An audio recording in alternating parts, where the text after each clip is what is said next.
our entrepreneurs in Haiti, and you'll understand it when I say it. There are a lot of opportunities in Haiti.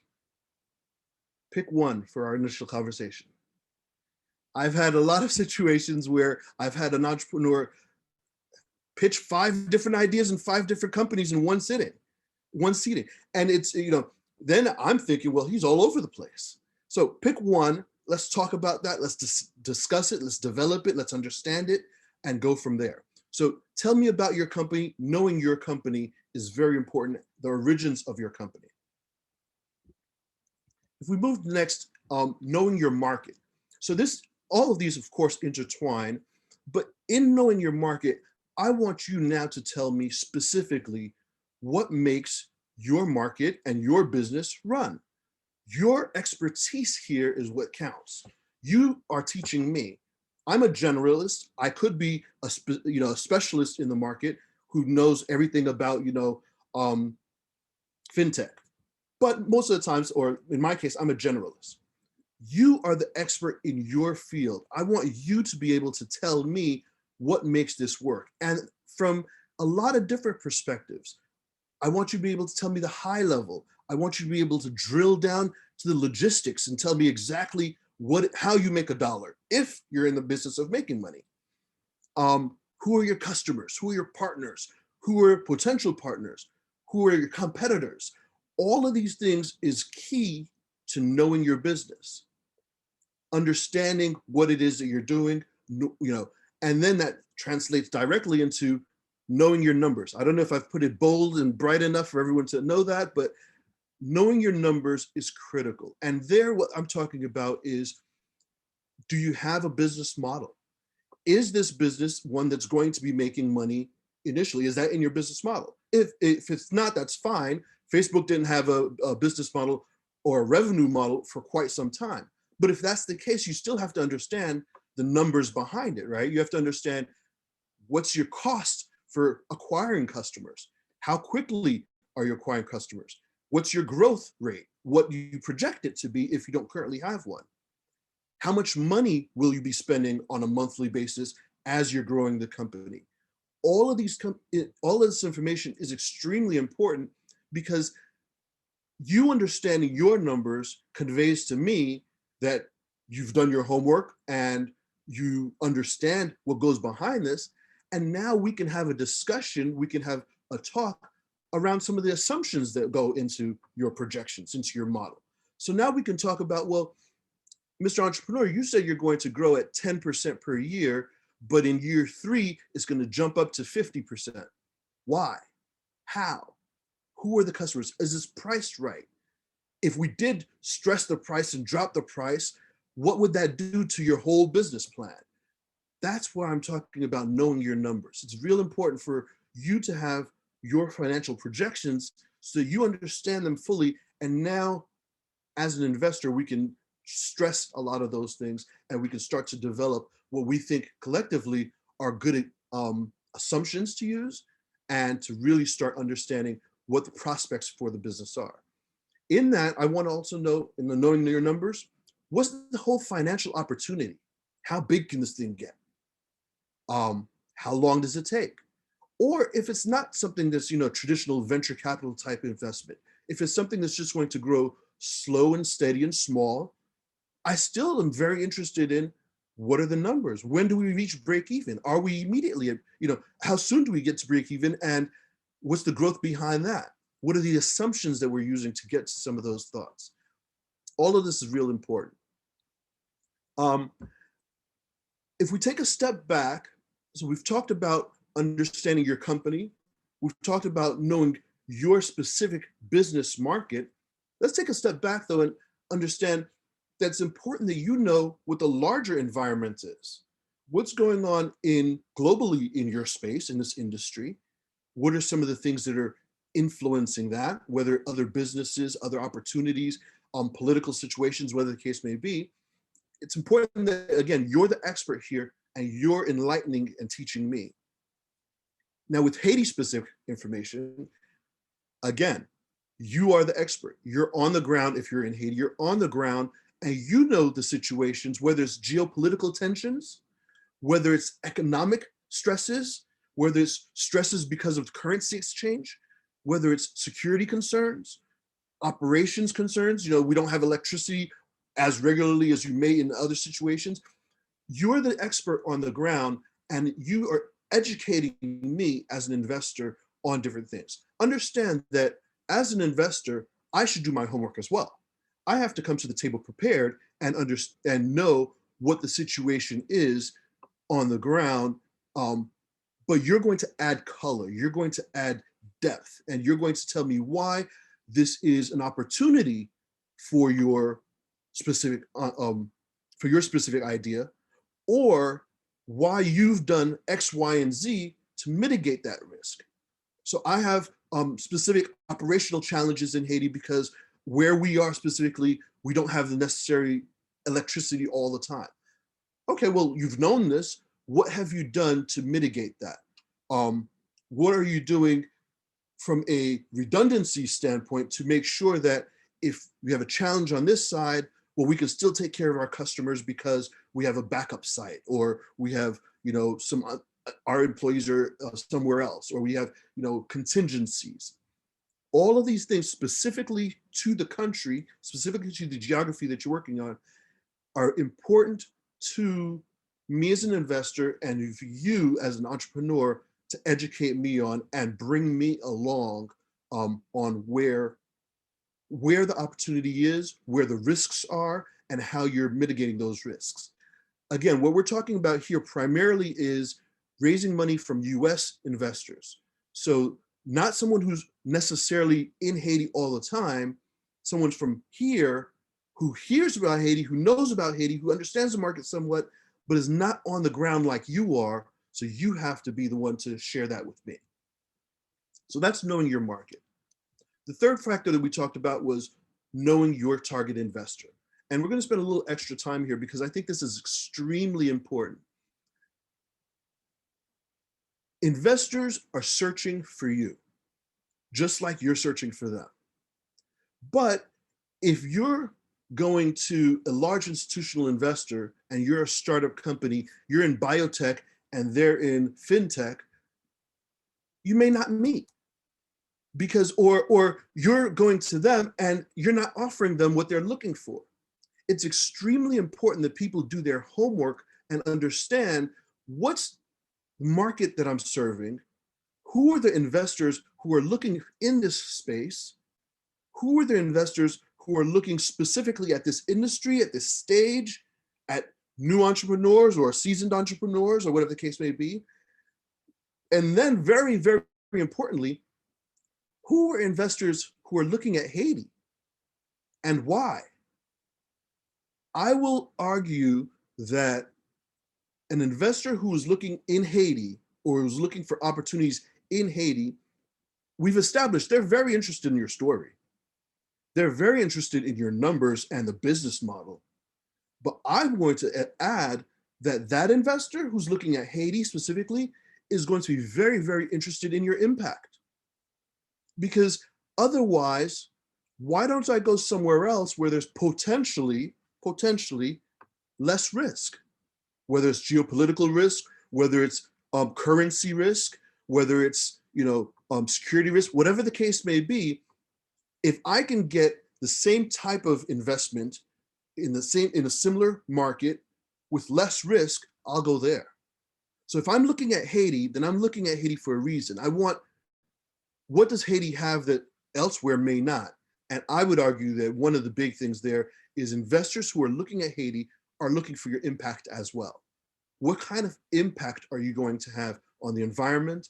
What kind of impact is your business having on society and social ills? Now, different investors will look at those things differently. Some of them are going to be impact first, finances second. Others will be finances first, but you have to have some impact. But I argue that, again, if an investor is looking at Haiti, he's interested in your impact story, so you better be ready to share it with him. You should have it available so that they are aware of what it is that your impact is. So just to give you a little bit of specifics on what it is I think that you need, that covers everything we talked about. When you're approaching an investor, You want to have a one-pager. That's your introductory document. That's basically that you're sending out to a wider market, that you're sending to different network contacts that you have. And that document is going to be really talking about, on a high level, very synthesized, what's your problem or the problem? What's your solution? What's the market? What's the opportunity? And what's your team? We want all of that in that one pager. And that one pager is going to tell us, okay, here are all the relevant facts and relevant information in a brief synopsis for you to take a look at. Mr. Investor, is this something that you could be interested in? Based on the one-pager response and their, you've gauged their level of interest, the next document that you have to have is an executive summary. That's going to be basically where the one-pager was obviously one page. Executive summary is going to be anywhere from 2 to 5 pages. I typically try to keep it within the 2 to 3 page realm. And that's going to be the same information in your one-pager, fleshed out a little bit more. But to that, we're going to add a very high-level financial projections. And also, I typically add a ask. What is it you're asking for as far as money? And what's the use for that money?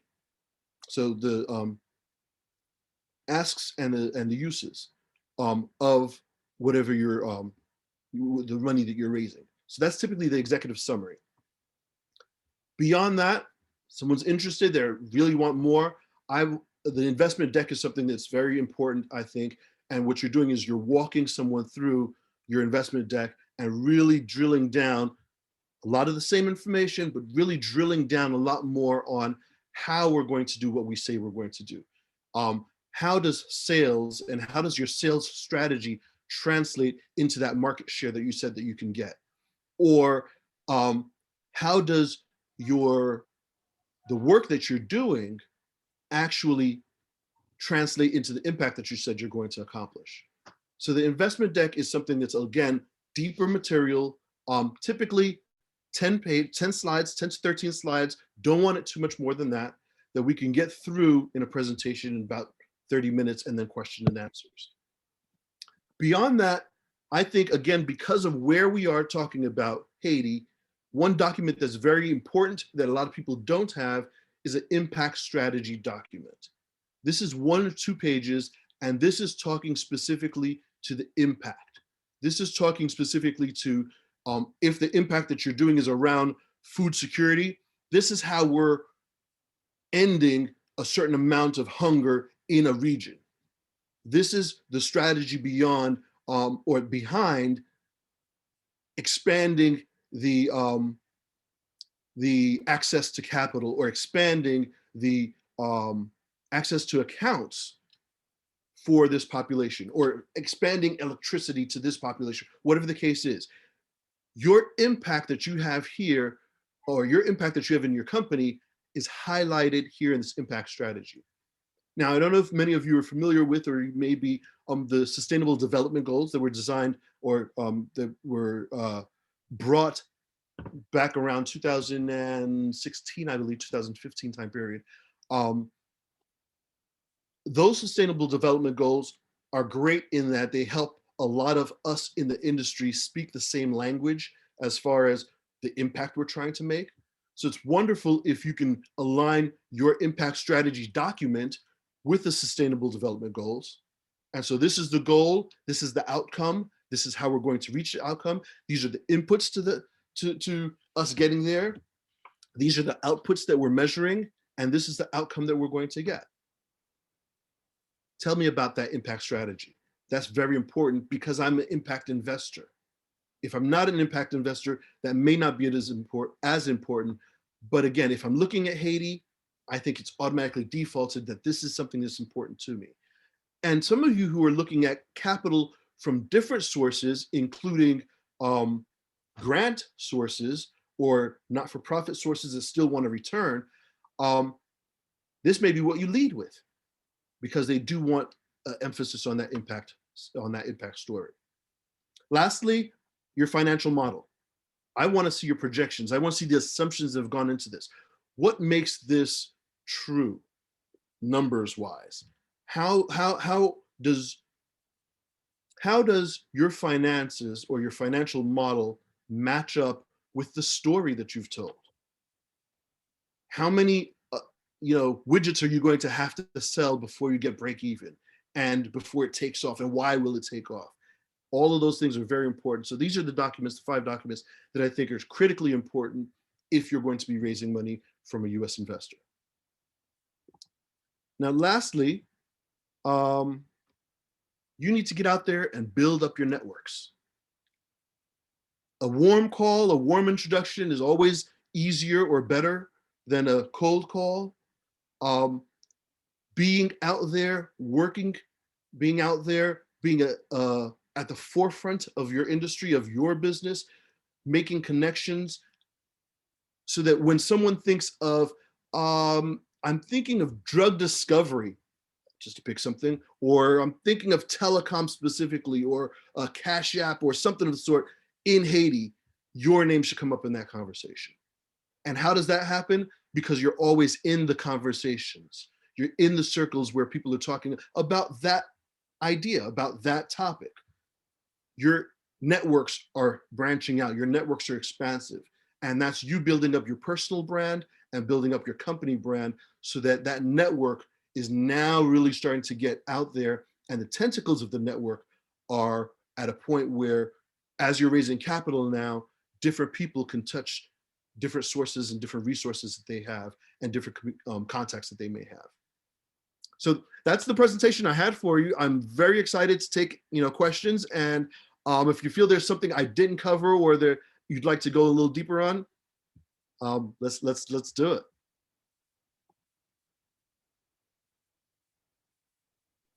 All right, thank you, Henny. Man, that you dropped so many gems. I started taking notes again. Just I think it's a lot of knowledge that you dropped, and I think there are definitely going to be a lot of questions. But before we start taking questions for the audience, everybody who does have questions, si nous gen question, nous met commencer mettre yo dans chat là, or levez main nous et puis la question yo. But let me ask you this, Henry. When you think about a lot of the demographic that we're dealing with right now, especially, I believe most of the people that are on this call are based in Haiti. We do have some people, like Dick, who I think are in Georgia, or some that are in the US, or maybe some from Canada. But when you think about a country like Haiti, a developing country, naturally, should they be leading with the impact aspect first? Is that something they should be thinking about? Because I know you said an investor that's looking in Haiti or interested in Haiti, they're probably focusing on the impact. So should that be one of the things that they're leading with when they're pitching or putting their, looking at the executive summary? So I want to say, again, that it depends on the investor that you're looking at specifically. So for example, if I'm an entrepreneur in Haiti, I have the impact story and my impact strategy ready. Mm-hmm. I have the business ready. We're always going to be leading with the business for the majority of investors. Okay. But if your investor, is a specific impact investor, everyone looking in Haiti is interested in impact, but this investor is particularly interested in impact first, then I might lead with that. Gotcha. I think that sometimes people get caught up in only doing impact and only talking about their impact and not having the real meat behind their business, not knowing their numbers or their business as well as they should, because it's so impactful. Well, it's so impactful, that's great, but you're not a not-for-profit. You're a business. Right. And I'm not a foundation giving grants. I'm an investor. So that side of the story needs to be as tight. Really good point. That is a really good point. We have a question in the chat. Fred Alex said, do you have a list of website and companies where funds are available? No, I do not. That's just the real answer. What I've always done, so again, with Haiti VIP, I was looking at investing in Haiti. in addition to that, I was looking at, or part of our mission is, how do we bring more investors to look at Haiti? So I wanted to bring other people to invest alongside with me. So part of the work that I was doing, or part of the work that I still am doing, is looking for investors who are open to Haiti as a geographic location. All of that I'm doing, and I would say to Fred, is through searches. Excuse me, I'm looking specifically for searching for impact investors, investors in frontier markets, investors looking at the Caribbean specifically, investors who are in my space, but again, in my space that are looking outside of the US, because it doesn't make sense for me to call XYZ Ventures, who only invests in Chicago-based companies, and I'm in Haiti. So that's where you have to do quite a bit of homework and quite a bit of searching, really. And there are, it's not as many, obviously, but there are companies, there are funds, there are groups that are looking for investments in frontier markets. And in that same sentence, don't forget about foundations and other organizations that are not for profit, who are looking at making investments through their program related investments. So look up PRI, PRI investors, that's program related investors. And what they are looking for is the same program that they have on the not-profit side that they're giving grants for. If they can accomplish some of those outcomes through a company that they can invest in, that's doing it on a for-profit model, some of them are more and more, they're looking at that. So look at PRI investors. Good point. Let me ask you this, Henry. There are, so I work with a lot of the entrepreneurs in Haiti, and one of the things, of course, one of the first things that they always say, most people say when I'm asking what they need or what they think they need is, of course, investment, right? Everybody says that, regardless of where you're Haiti, the US, wherever. I think that's everywhere. Sure. How talk, and you can talk a little bit about this. You don't have to go so deep into it, but what would be your response as far as a company or a startup who thinks they need investment? How do you know you actually need investment versus you actually just need to, find a few dollars to actually start? How can you tell the difference? I remember the first time we started the program, we had one gentleman who refused to do anything unless he got an investor. I'm like, you don't need an investor to start. Like, you can literally start. He had the resources, but he refused to start unless he had, I think, about $50,000. So how do you change someone's mind? I'm not going to say how do you change somebody's mindset, but how should somebody be thinking in terms of whether they need an investment or not? And let me say it in Creole just in case there's people who don't understand my question. I'll say it in Kringlish the best that I can. Moun yo ki pat kompon something Monday. My Monday, Henry, comment connaît le business ou commencer un business or maybe ou déjà travail dans yon compagnie ou gain. Comment connaît si ou prépare pour yon investment? Gen fois nous kwen nous besoin l'argent, nous kwen nous besoin un moun pour mettre, I don't know, $50,000 dans business nous, mais est-ce que nous business a préparé pour ça? Est-ce que nous, nous structure business là dans une façon pour que it can handle investors? So go ahead. So we're going to start with can you take the money? Then we'll touch on how much money you need, and then third, how much does that cost you? So first, can you take the money? Is your business in a structure, a formal structure that an investor can invest in and you can take that money?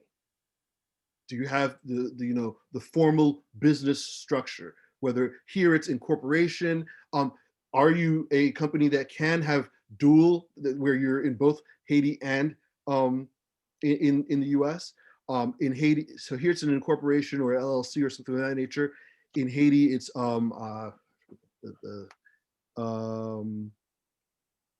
just my mind went blank on the type of institution, but SA and yes, SA, exactly. Société Anonyme. So are you in a structure where you can take the money? That's one. Two, do you have the necessary controls that I'm going to feel comfortable giving you the money? Do you have a board of directors? Do you have, people who are going to be able to help me feel secure about giving you the money, a proper accounting system, etc. That's one, that's infrastructure. Secondly, do you need the money? Do you need the money comes down to you, where we talked about earlier, you're knowing your numbers. Your numbers are going to tell you how much you need for startup costs. You're going to have to be able to tell me specifically what you're going to need, what you're going to use the money for, and how much exactly you need. And there may be some things that you can or cannot defend.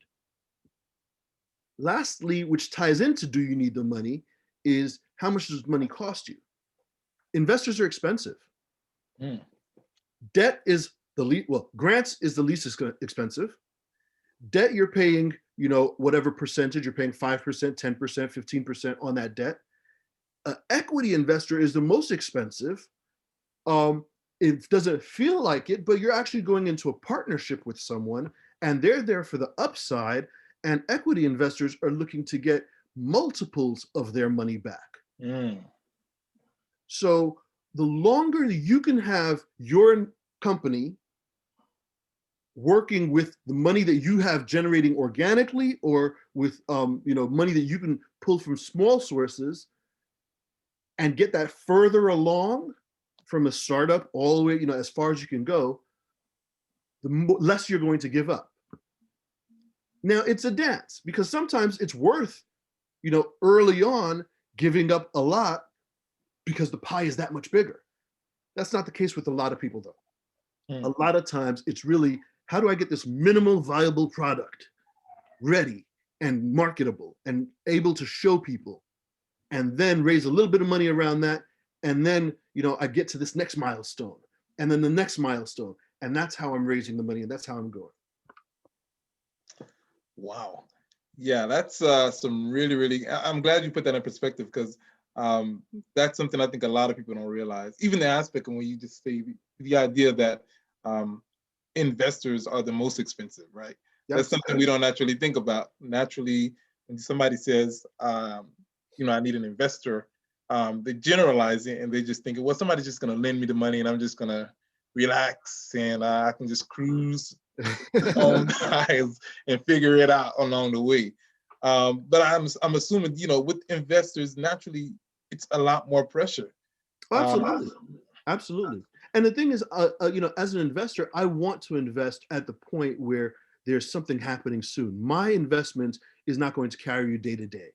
My investment is going to make this happen, is going to make, an inflection point. I'm investing at a strategic time period where, because of my investment, you're able to take advantage of this opportunity, and immediately the value goes up. Yeah.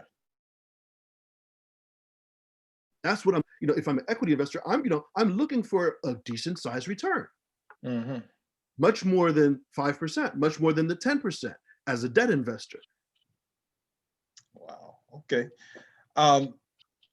Couple of questions in the chat. We have one from Dr. Edwin Magloire. Welcome, Edwin.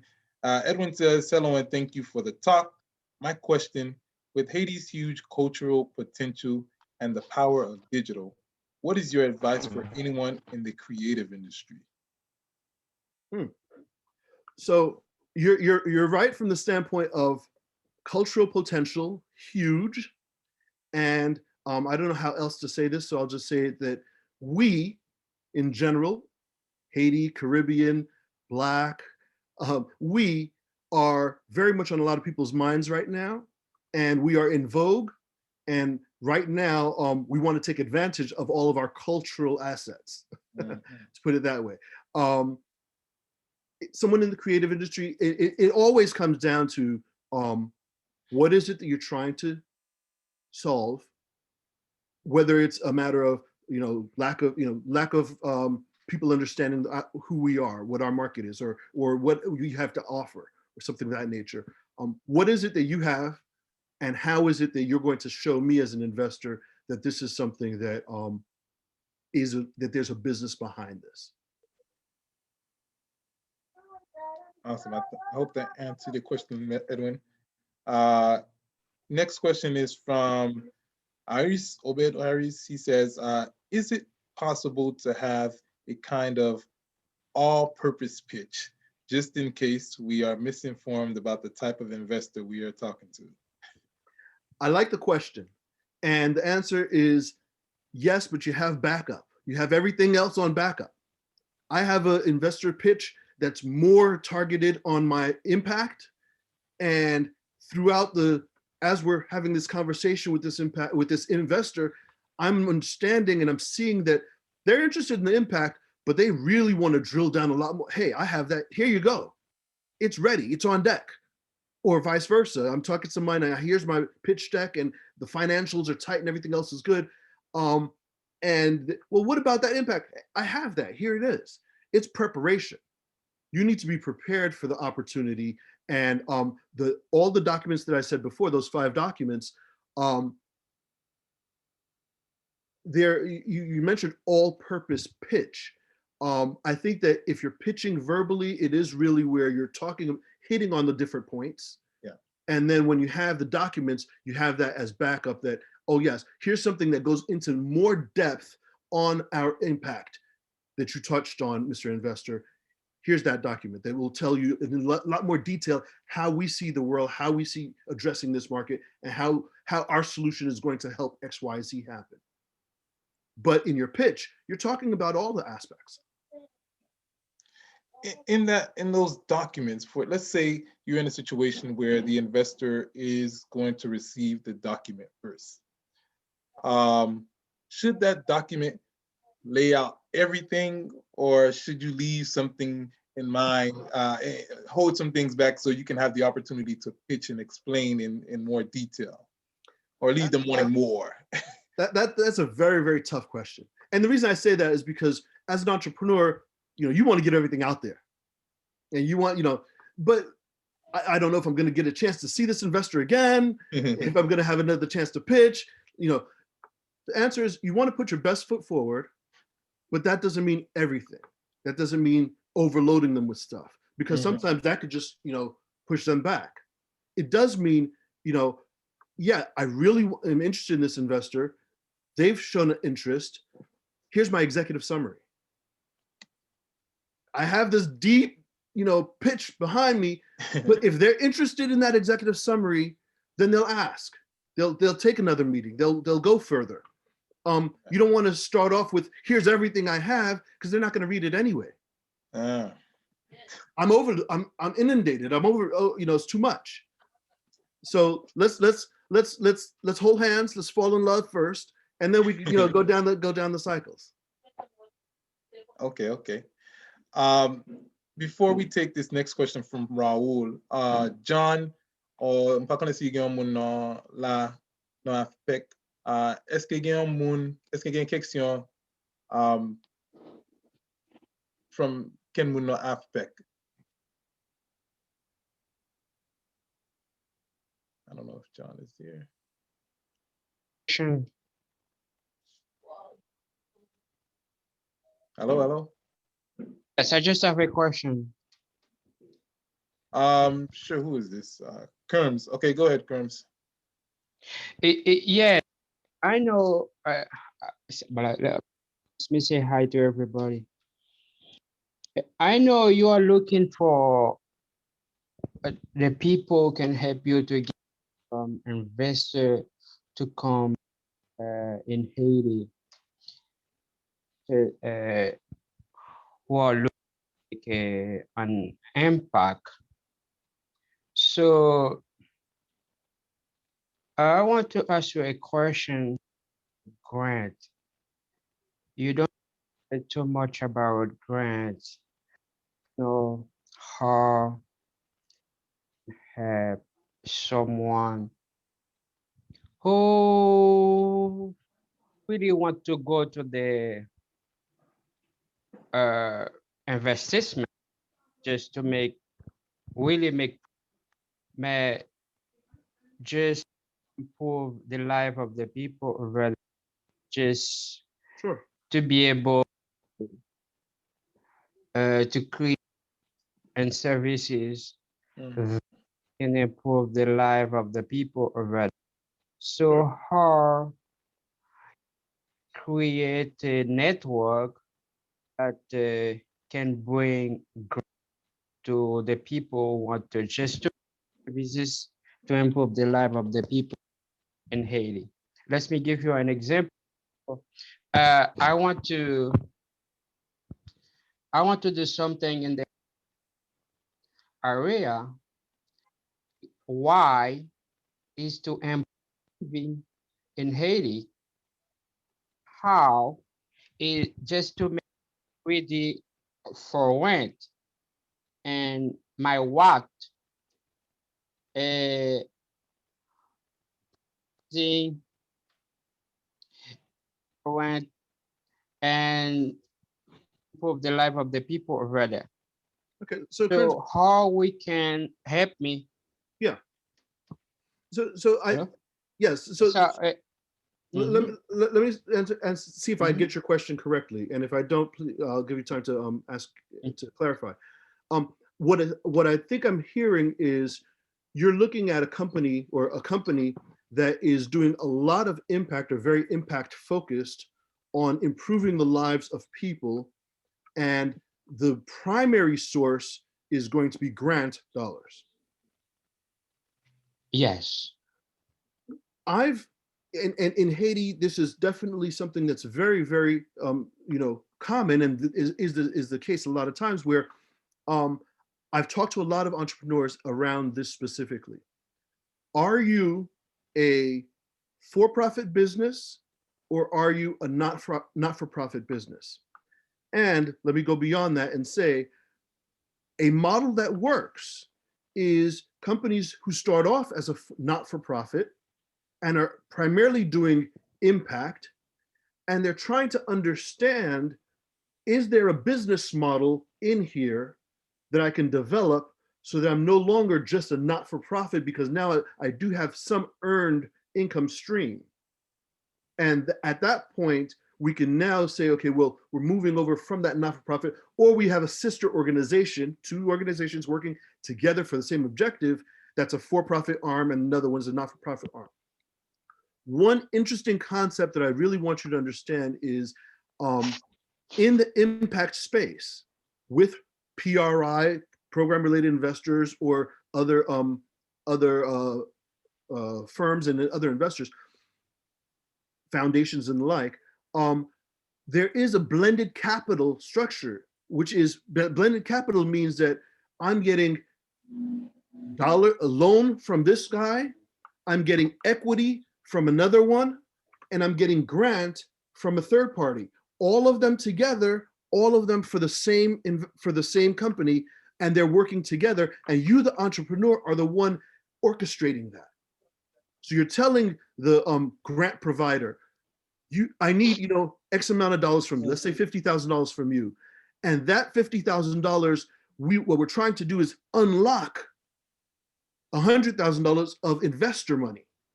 And you tell the investor, Mr. Investor, if you give me $100,000, if you invest $100,000, here's why it makes business sense, but that's going to help unlock this $50,000 from grant money. So your money goes a lot further, Mr. Investor, because now it's multiplied by that, with that $50,000. So because of that blended strategy, now we're able to do a bigger impact. And so that's something I want you to start thinking of from the standpoint of a company that does mostly impact and less on the financial side. Really try to understand what's the business opportunities, business models that we can put into that. And then beyond that, let's look at pooling those investors together and having one unlock the other. Okay. Thank you, Kerms. Thank you, Kerms. We have another question from Rob. I'm sorry. Did you have anything else, Kerms? No, if you have enough space, just come back just to make a. Okay. We'll do that. So question from Raul in the chat. Raul says, thank you for the presentation. How do Haitian investors feel about funding software products that are capitalized first on getting a great amount of customers before figuring out a profitable revenue model? Okay, so I'm going to answer that question not by saying how do Haitian investors feel. So we're talking about investors in general. That is something that's done in the industry. That's the VC model. That we're going to figure out the revenue model later on, but in the beginning, what we're doing is we're building out this wonderful platform and attracting. So in that case, what we're looking for as investors, what's your growth? How quickly are you growing? Is this something that has the hockey stick projections and trajectory? What's the size of the market? People used to use used to look at metrics like, are your systems crashing from all of the people who are jumping on all of a sudden? Is it that type of rapid growth where you need capital to really build out that, because so many people, so many customers are coming in there? What are your cost numbers? What is the cost of getting each of those new customers? And what's the cost of delivering that service or that platform, of development for that platform? At what stage is that platform? Do we have a workable prototype? Is that something that is going to come later on in later milestones? How much more investment is going to go into that? So those are all questions that we're looking at for the type of business where, and it's a legitimate business where you don't have any revenues now. And we're going to figure out that revenue model later. But I can tell you that there's a lot more work that goes, or not a lot more work, but there's work that goes into showing an investor why I'm going to invest in this, where right now it's only red, it's only costs. Revenues are down a lot, and we don't even know where those are coming from. You're going to really have a lot there's a lot of weight to show me how that's going to, where that's going to start making money down the line, and how quickly you're growing that business, how quickly you're acquiring those customers, how critical is this need that you're providing, how critical is that, how big is that niche, and what are the barriers that you have identified, or that you have, that because this is such a big and booming market, that one of the other big guys in the space is going to say, hey, look at all the movement over there, I'm just going to start doing that. Mm-hmm. What are the barriers to protect that business? All of those things are key. All those things, whether it's intellectual, proprietary stuff, IP, whatever the case may be. That's all these things. Questions are questions that an investor is going to have. Thank you, Henry. Before we continue on, it's 3:00. I want to acknowledge that, and I want to make sure that I do see we have a few more questions in the chat. I just want to make sure that you don't have to go right now. I know you're super busy, but are we good to take a few more questions? We're good. All right, cool. All right. So Raul, I hope that answered your question. There is a question from our friend Dick, who is in Georgia as well. He says, can you provide some ideas on how to build your network? You got to put the work in. Building your network is simply putting the work in. I'm not on Facebook. I have a very small footprint in Facebook, and it's primarily just friends and people like that. But I have a presence on Twitter, a business presence. I definitely have a business presence on LinkedIn, and I make it my business, or I pay specific attention to reaching out to different people and looking at hey, I came across this person. This looks interesting. Who wrote it? Who's talking about it? Or who are they talking about? Or, this person's in this space similar to mine. Do I reach out to them directly? Do I look at some of their work? It really is a matter of, what are the organizations that are in your space that are worth joining, so that you're part of that conversation. It's hard being part of a lot of conversations, but the point is that eventually you're going to start leading some of those conversations, and you will be known for, the one person who knows. Here's a better example. I remember, this is back in the 80s, dating myself a little bit here, but in the late 80s, I remember Bloomberg. Michael Bloomberg said, I'm not the best at financial data. I'm not the best at tech and information gathering. But where those two meet, there's no one better than me. And that's how he, with the Bloomberg machine and et cetera, and the rest is history. So what's your expertise, or what's the area that you want to develop the most? Even if it is, the one person who knows everything about electricity in, Grand Rivière is me. If anybody comes to Grand Rivière and wants to know about electricity or whatever the case may be, immediately people are going to say, oh, you need to talk to so-and-so. You need to talk to so-and-so. Mm-hmm. Develop that kind of network, because that's what's going to expand, and that's what's going to help you with investors and everything else. That's a good point, Henry. Let me expand on his question a little bit more. Mm-hmm. As far as, and I guess maybe, I think you hit it very well, but let me generalize it just a little bit more, I guess, for those people who may just be starting out, or maybe the younger generation who might be, we are inside of social media. Our word, the word is digital. That's right. Yes. Are you able to find these people on social media? Do they respond? Should that be the primary way? Is that even, an avenue we should consider, or what are some other avenues that we should, think about? We can't network anymore much physically, but is there a way to do that on social media? So I think that, well, as for me, the answer, first of all, is definitely yes. I enjoy having a young person who's prepared, who's not asking me what's finance, but who's prepared, contacting me on LinkedIn and saying, and not just sending a request to connect and not writing anything, but in your request to connect, one sentence on who you are and why you want to connect with me.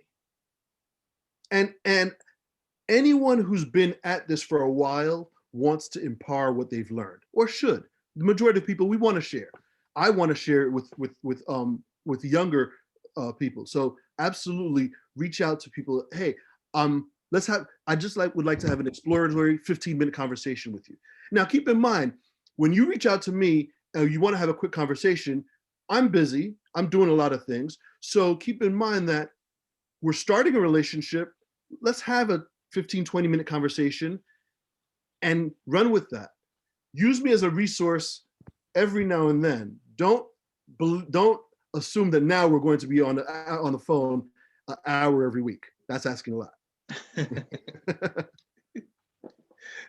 All right. Thanks for that. The next question is from Dr. Magbar again. He wants to expound on, his question was answered as it was asked partially. So this is him speaking. So I'll expand. How can a graphic design firm impress an investor when the mission is to, how can a graphic design firm impress an investor when the mission is to elevate Haitian brands and make them more competitive on the local and global markets through the power of marketing strategy and branding? So that's really going to be, I think, a body of work. What have you done? Who are you working for? Who are you working with? Who are your customers? Your current Haitian customers, and if you're doing, and for any international customers who want Haiti content, have you done anything of that nature? What do you have? And showing me what you've done. As an investor, and you're talking about showcase, basically as an investor, I want you to showcase your work. Therefore, I can see not only the quality of your work, but I can see that others are using you and you have a pipeline of business. And that's what I'm looking for. I'm looking at, what's that growth of that pipeline of business? Why is that business going to continue? Why is that business going to prosper based on the work that you've done? So that's really how I would answer that. Awesome. Thank you for that question, Edwin. Let me just double check, make sure we have not missing anybody on social media. I think we had a couple of people watching there. Okay, I don't see anything. So I want to go over these 5 documents one more time to make sure that we have it right as far as what entrepreneurs or those working on projects need in terms of presenting to an investor, right? I wrote down you have a 1-pager, an executive summary, investment deck, and an impact strategy model. And I think I left one off, the financial model, if I'm correct. Right, financial projection. And to that, I want to let everyone know, and I'm giving you a little bit of work here, Ronald. Sorry about this. Oh, but man. I the presentation is available. If you want to make that available to whoever contacts or whoever, through whatever channels, that's fine. Sure. In addition to that, there's a toolkit module from USB for social investments that I thought was very, very helpful. And it's a great guide for someone who wants to put together a impact strategy document. So if you could share that as well, make that available, that'd be wonderful. Yes, please share with me. Everybody who did register, I'll definitely share that with you if you did register online. If not, we'll go ahead and post it on the website if you don't mind. People just kind of register and then it'll automatically send them a link to that. Any more questions? Any more questions from the audience? Raise your hand, or you can unmute yourselves at this point and just ask your question.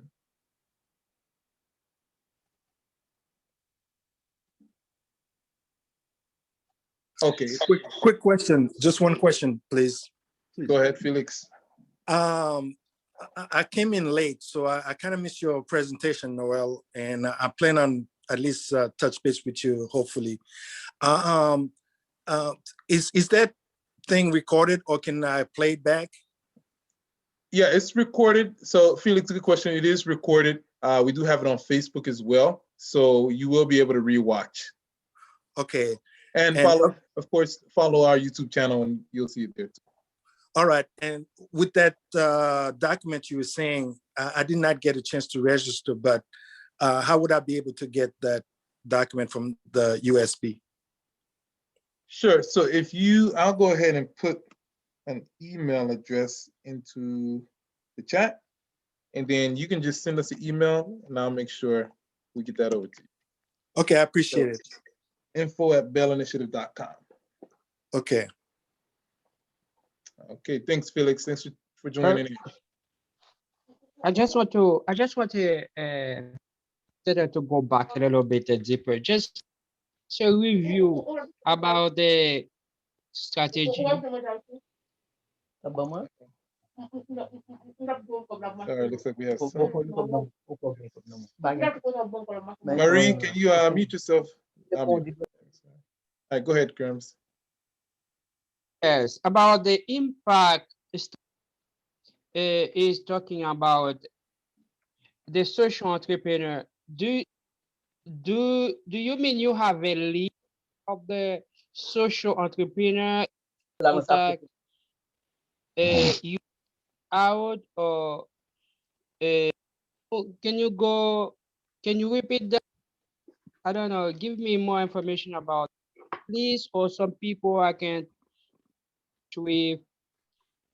So you want to go ahead? I think you're referring to the document that I mentioned for the UBS toolkit, and what it is it's basically showing how to put together the type of strategy, the type of impact strategy that you have, and really highlight that for investors. And for a social entrepreneur, it's very good because, again, we're talking about investments. We're not only talking about grants, and grants isn't even the focus. The focus is investments. So you really want to have your investors seeing the impact that you're doing from an investment standpoint. And I think that the toolkit that's available, that Ronald will make available, goes a long way in helping you shape that picture. Good. Thank you for the question, Kerms. We'll take a last question from the audience, from LAC Training. Good question. What is the best practice for evaluating sweat equity? Wow. Okay, so now we're getting in a different space. So let's talk about sweat equity in two ways. We're going to talk about sweat equity in what you've done so far up to the business, getting the business to where it is now. And then we're going to talk about sweat equity going forward. Sweat equity going forward, let's start there. This is the business, this is your baby, this is what you've done, this is what you want, this is what you're growing. As an investor, I am not very, very excited or excited at all about your startup or your company that you've just done, and in your projections, you have a $150,000 salary for yourself and for the next two, executives as well. It's not realistic in many cases. Sometimes it happens, but it's not something I'm interested in. I want to see it where you have what you need to survive. Absolutely. You have a little bit more than that possibly, but we're building, as an equity investor, we're looking to build this together, and we're looking to properly value the company and properly and give you the right amount to grow that company and to incentivize other people to come on. And that may be where now we develop an equity pool so that your new employees have some ownership in the company as well. Very interested in that, very important.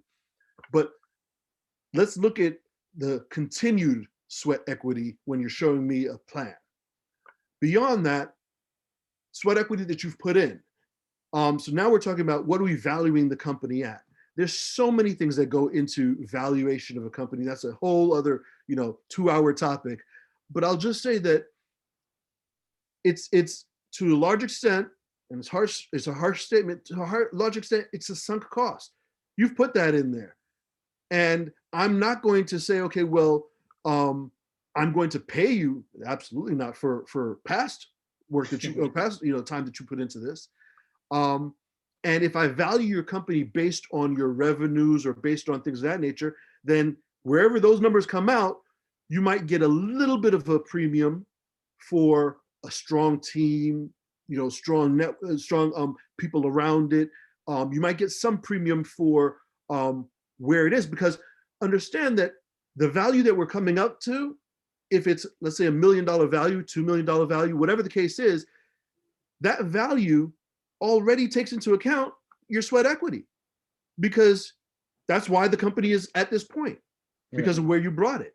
I'm not going to give you something on top of where we think that the company is because of the work that you did. It's a harsh statement for entrepreneurs, but it's the reality of it. Right. Yeah, great answer, and I thank you for that that question, LAC Training. That might be something that something that a lot of entrepreneurs are probably already thinking in their mind, that somebody's probably going to pay them already for the work that they've already put in. Right. So this will be the last question I want to ask you, Henry.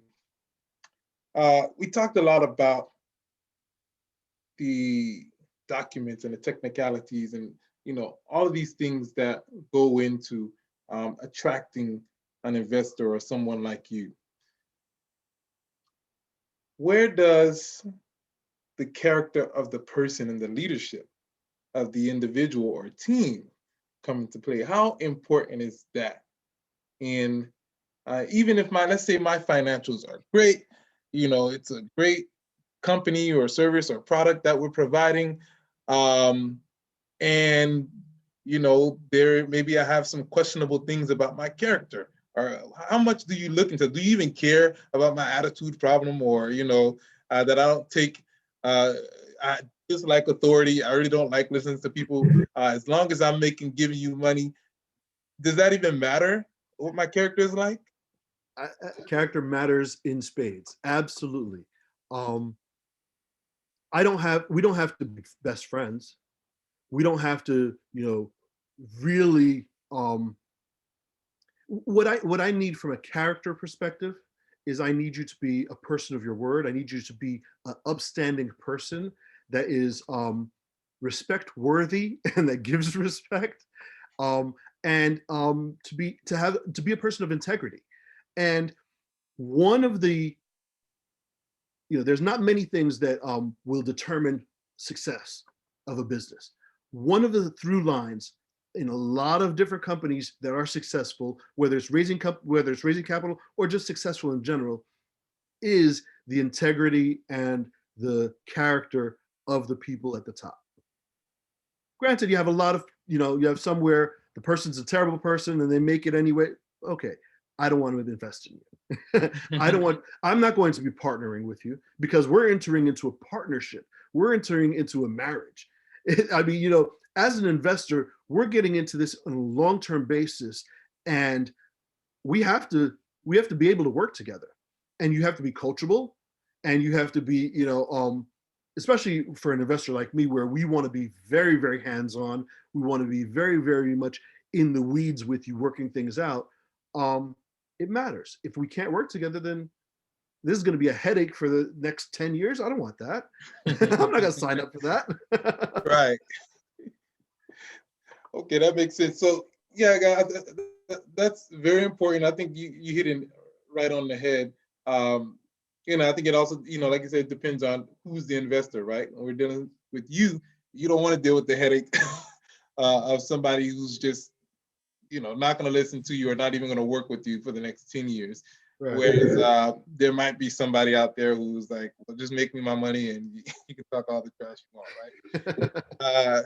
But I mean, naturally, I ideally think that, whoever is investing in your company or whichever company is doing that, there is some level of compromise, or you have to work together with that individual or that person or that company or firm to actually help them achieve their goal. So I think that's something I think a lot of people, from what I've seen or that I run into, might have a misconception about. They typically look at it as, well, somebody's just giving me money and I'm going to run the business from day-to-day operations, and they might check in on me every day. That's not the type of relationship that works well, in my opinion, or the type of relationship that I would be interested in, or many investors would be interested in. It really is where, because, if you have the attitude of give me the money and go home, or, leave me alone, you get money somewhere else. All right.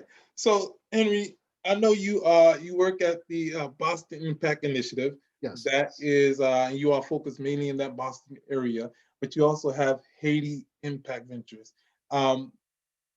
When when you all are ready to actually start investing in Haiti, how can entrepreneurs reach out to you? Is there a page they can follow on social media to kind of stay in touch with you if they want to ask you questions or see what you all have going on? So they can find me on Twitter. You can find me on LinkedIn. Beyond those two, I don't do much more social media. With Haiti VIP, it is dormant right now. So there's not much happening there. I regret to say that. Every time I say that, it hurts, because that's where, a lot of passion is for me, is I see the opportunity in Haiti. I see the entrepreneurs. I've seen their stories. I've spoken to so many, and I'm ready. The country wasn't ready. Whether, there was a lot of different timing issues. But it's gonna happen. It's gonna happen, and we're really gonna look at it again, maybe in about 2 years, having a fund where we can actually invest in companies in Haiti. So that's gonna come back. But in the meantime, build out that network. This is a relationship business. Let's start a relationship. Let's have a conversation. Again, reach out to me on Twitter, reach out to me on LinkedIn. It's my name, Henry Noel Jr. on both of them. And, looking forward to, having conversations with people. Okay. And there are people inbox, man, they direct DMing me and like, Ronald, can I please ask one more question? We'll I'm do feeling 2 more. guilty for saying no. We'll do 2 more. 2 more? All right. Henry is giving you all grace, because I was about to say no. All right. So Um, Ronald, don't say no to my question, please. all right, so let me take care of, let me ask Jean Benice's question. He asks, what is your point of view on banks, investors, and so which Very, very important. to the informal sector in Haiti? Very important. So informal sector, I can't talk much about as far as borrowing money. Sometimes,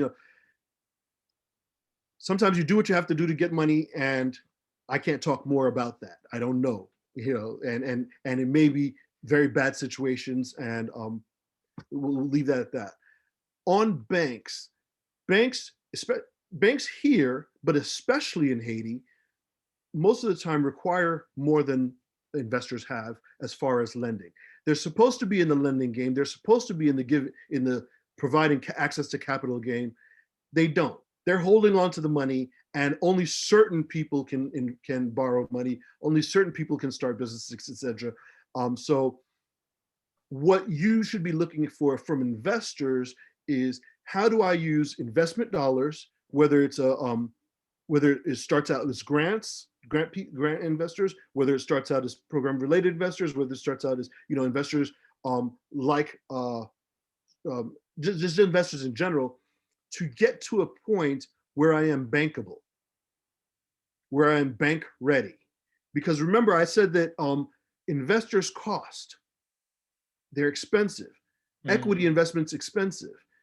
If I get a bank loan at 10% versus an equity investor who's expecting 45% return, I may not be able to get the bank loan right now, but later on, as I use the other investor to grow my business, to get more, to have my business develop and be more of a going concern, have more opportunities, then later on, banks may be more of an option for me. That's here. In Haiti, maybe, maybe not, because banks are very, very tight with the money in Haiti. So. Okay, thanks for that. And Obed, Alice, I will give you the last question. You can go ahead and unmute yourself and take it away. Hold on. Well, I said it on the chat. Anyway, let me read it. I was asking if there is a right dosage between passion and competence. I mean, what do we have to show most in front of an investor? What would they want to see more in us? Like, being so competent, there is a risk to look boring, but being too passionate, I think there's a risk also to look like, well, you don't really master what you're saying. So is there a right dosage between these two in front of an investor? Aris, I would push back a little bit on your question and say that you can be very, very passionate and know your stuff. And if all they're seeing is the passion, then maybe you don't have the competence behind it. And if you do have the competence behind it, then that should show up when questions are asked. I don't think, and when I say passionate, you're not standing on the chair and rah rah and jumping up and down, but the passion shows through. It comes through as far as why you believe what you believe, how you believe that this company is going to help, and how it's doing what it's doing. And all of that is passion, and all of that is competence if what you're saying is backed by something. If it's not just things that you're pulling out of the air. If what I'm talking about is actuality, if I'm saying, and I believe that you're the business with the book package, if I'm not mistaken, with yeah, you're right. Recycle. The business with plastics, yeah. Right. So if you're talking about that and you're telling me about all the impact that it has, and you're telling me, and if I ask about the financials, well, how many you need to break even, how much you have to cost, how much you can, what the market will bear, who the potential partners are, and you're working on partnerships to have more distribution. All of those things show the competence, but at the same time, the passion comes through by your level of preparedness and your level of why I'm doing what I'm doing. It's interesting. I had a conversation with an entrepreneur just 3 days ago for something related here in Boston, and the whole time he was talking, there was no excitement in his voice, no excitement in what he was saying, none at all. And what I'm thinking is, if you're not excited about it, how can I be excited about it? You're the one who has to bring that, show me why, bring that to me, and I'll be excited about it. And at the same time, was he competent? Yes, but his lack of passion made me now question his competence. So I don't think it's a trade-off. I really don't think it's a trade-off. I think that it's a matter of being prepared. Okay. Awesome. Okay, I think that was a great way to leave off. There is another question, but we're gonna talk about that off camera, Ken, because I know you gotta go. What's one thing that you want to leave everybody with before we close out? If you had to leave something with the group, with everybody who's seeking investment, looking at potentially getting some investment in the future, or connecting with investors, what would you want to leave them with? Don't take no personally. You're going to hear it a lot. In some cases, it's warranted. In some cases, it would have been a great fit and they just can't see it.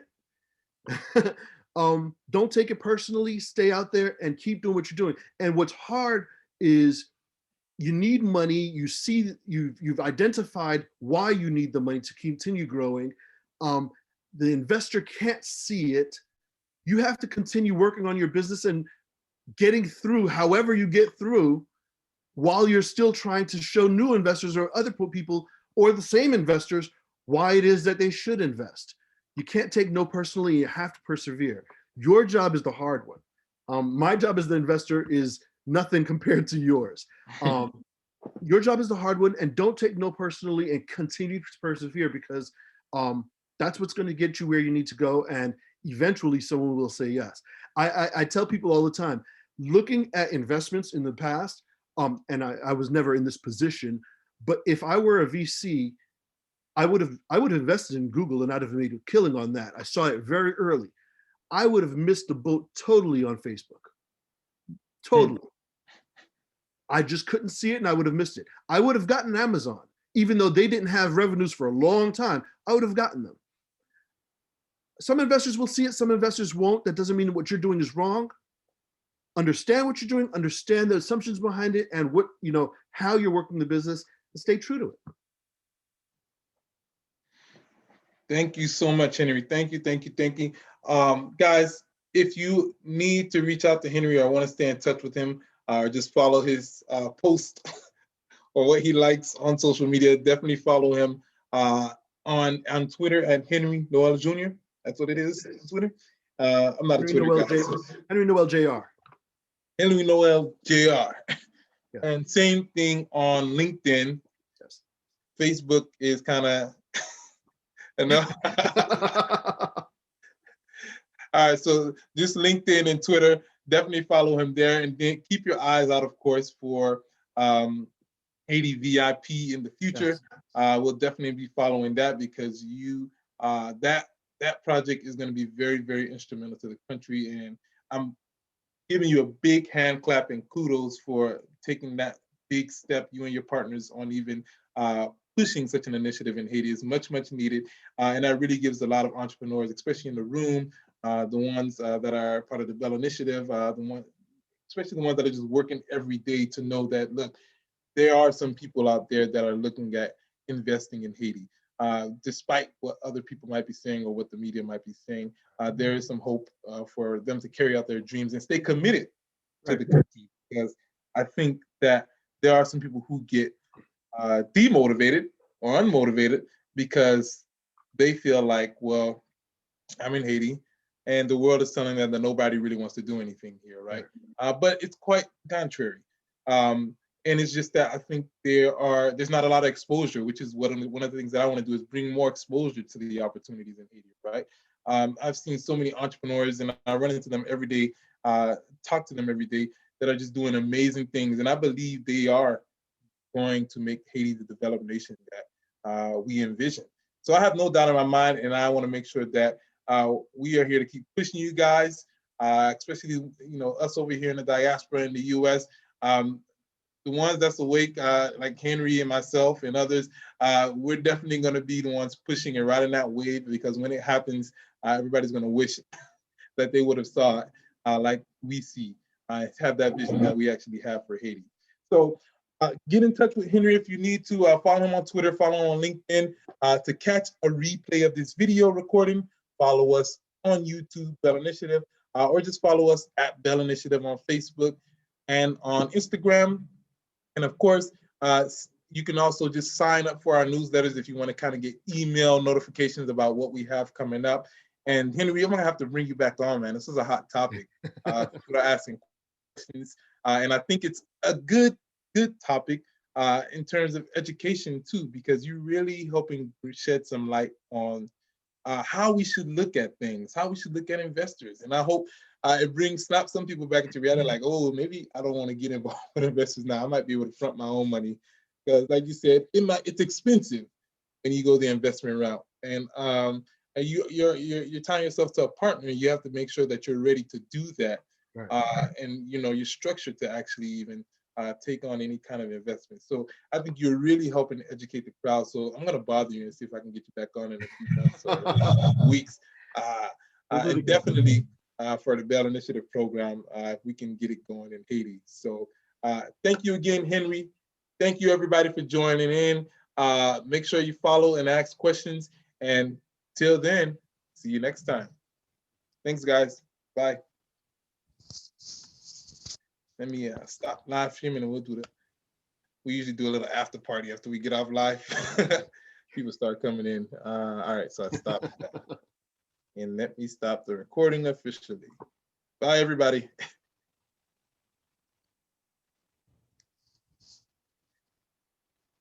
Thanks, guys. Thanks, Raul. These are some of my fellows that are in here. Okay.